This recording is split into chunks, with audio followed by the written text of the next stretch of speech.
Gen Z in a particular African country has just successfully overthrown its national leadership. In this video, we're going to break down which African country has just toppled its government and why this is a new and unique type of overthrow. On top of that, I'm going to explain why it is my belief that this type of revolution is likely to sweep across the continent of Africa in the years to come. If you don't know me, my name is TJ. I'm Nigerian and British mixed, and on this channel, we talk about African geopolitics.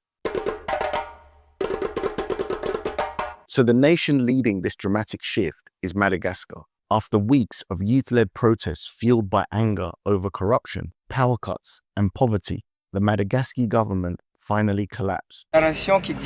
We will take power starting today and dissolve, starting today, the Senate, the High Constitutional Court, the High Court of Justice, the High Council for the Defense of Democracy and the Rule of Law, and the Independent National Electoral Commission. There you go, the National Assembly. We let it work, we continue to work, and that's it. Soldiers refused to turn their weapons on the people and instead joined them. The president, facing mass defection and outrage, attempted to dissolve parliament, but it was too late. He fled the country as the military seized control. This was not a political reshuffle. It was the first successful Gen Z-led regime change on African soil. In fact, it was the member of the municipal council, 3 members of the municipal council of the capital city, who decided to call people to try to express themselves about the lack of water and power in Madagascar, and especially in Antananarivo, the capital city.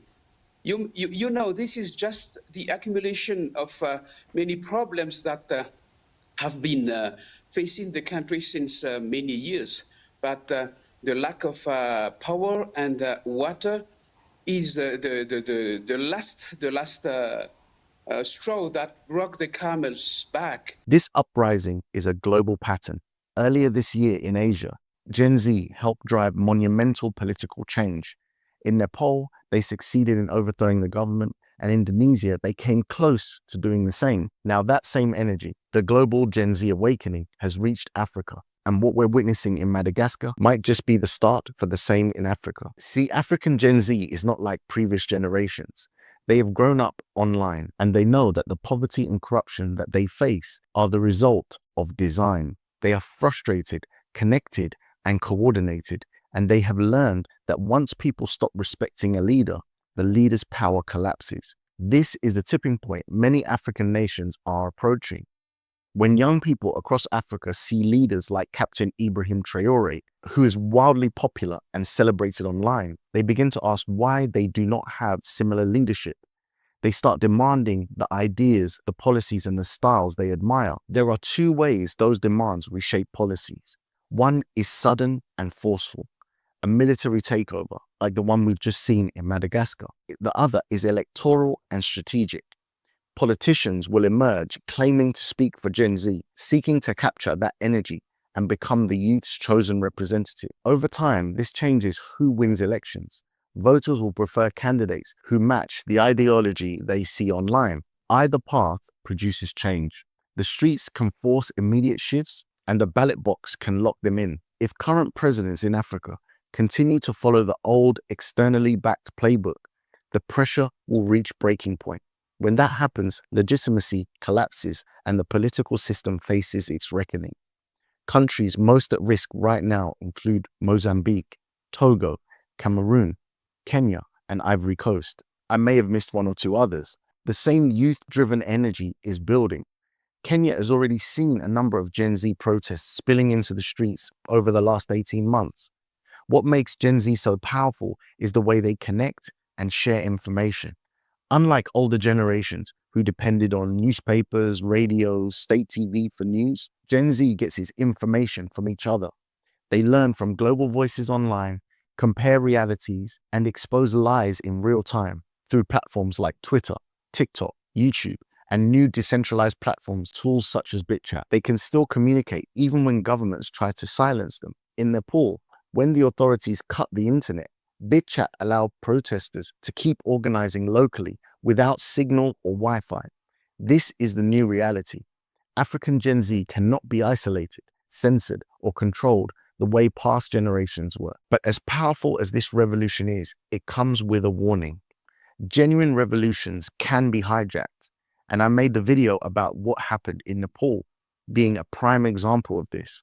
After the People's Movement succeeded, you see, it turns out that the National Endowment for Democracy, a US government-backed body, had a lot to play with the replacement of the regime through the Gen Z voices. One could say it was a covert NGO coup orchestrated by the United States. This is the oldest form of neo-colonial manipulation. Back a revolution, then control its aftermath. Africa cannot afford to make this mistake. The fight for sovereignty must remain in African hands. And that is the crossroads Africa stands at today. Leaders have two options: evolve or fail. Either align with the hopes of the youth or be replaced by them. Gen Z in Africa make up the largest population of people, and that number is growing. Armed with the ability to see what's happening across the rest of the world, Africa's youth will demand better, and they will not stop until they get it. Sooner or later, the African continent will have to rise into the potential everyone knows it holds but has yet to realize. The road will not be smooth, and there will be sacrifices along the way. Those who hold power will fight to keep the status quo. The corrupt will do everything possible to preserve the advantages they gain from the system that have long failed the majority, enriching the few while leaving many behind. Yet technology is helping change that game. It is breaking down barriers to knowledge and giving every individual the ability to learn, connect, and build.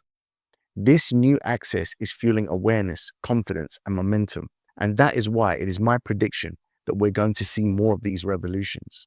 Some will happen by force, like Madagascar. Others will emerge through overwhelming public demand and political will. I, for one, hope this change moves things in a positive direction. A direction that allows Africans to live dignified, self-actualized lives. A future where African descendants grow up healthy, well-educated, and well-equipped for the best opportunities to thrive. Watch this space and mark my words. I'd love to know what you guys think about this out there. Have you been noticing what Gen Z has been doing across the world? Please leave your thoughts in the comments section. But if you have nothing to say, would it be too much for me to ask you to write the words, "Africa deserves better"? It just lets me know that you watched the video to the end, you like what I'm doing, and you want me to continue. Thanks so much for watching this video today, and I'll catch you in the next one. Peace.